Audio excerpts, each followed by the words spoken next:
Hey, so today's verse comes from James chapter 3, and it's actually quite interesting. It's going to be focused on two kinds of wisdom that exist on this earth.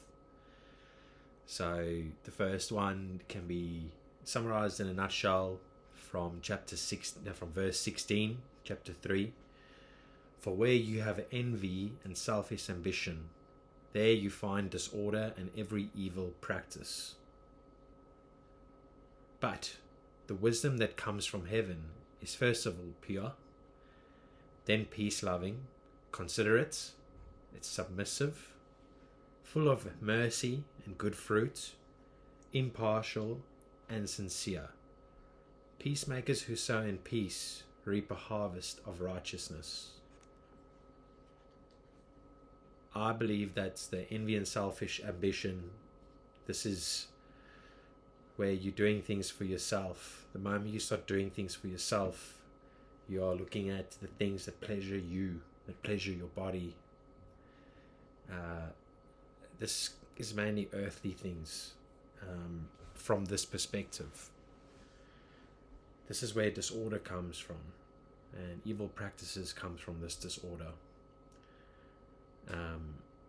This is because the physical body, according to Jesus, chasing physical pleasure, this is where the disorder starts to come into your life. So envy, that's like jealousy and loathing other people. So what's that really saying to us? That's saying that don't look at other people, look at yourself. What am I trying to do here with my body? Where am I going with my spirit? What am I doing?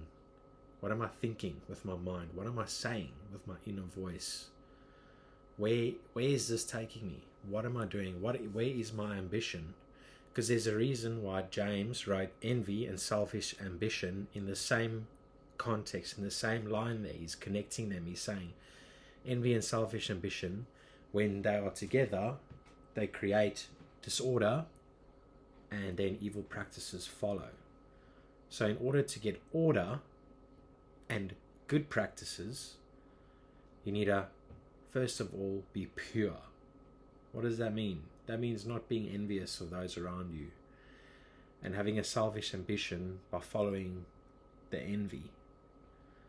So that's how you can reach this purity. Then there's peace loving. So peace loving, this is important because peace loving means that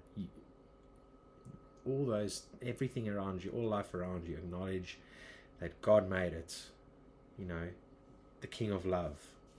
And there's a peace that comes with that knowledge, knowing that we are all part of His creation. Being considerate, that's fully encapsulated in what I just said. So that's exactly falls under the same category. I think this is all going to be like a pyramid. Pure at the top, then peace loving, considerate, submissive. The submissiveness. So that comes from being peace loving and considerate all together. Because once you are peace loving towards those around you, you're not envious towards them, you're peace loving and considerate towards them, the submission comes because your pride's been put aside. You're not looking at it, you're looking at them and the things around you from the right perspective. So it's, in a way, it's not really, it's submissive, but it's more like you're aligned with the correct perspective. Full of mercy, that means that, once again, perspective.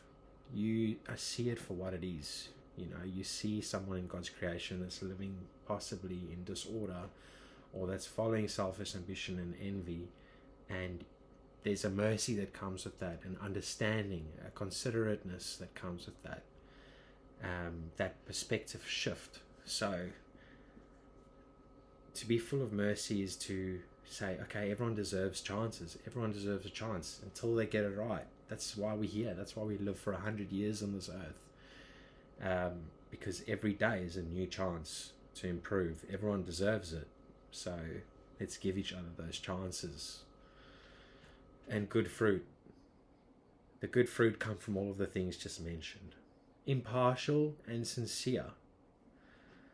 So impartial, still reading from chapter 17, impartial and sincere. So impartial means you don't take sides.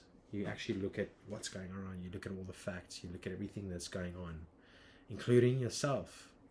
And sincerity comes from being sincere to who you are on the inside, and then bringing that forward to the outside. Are you being real with yourself and who you are and who you want to be in this life?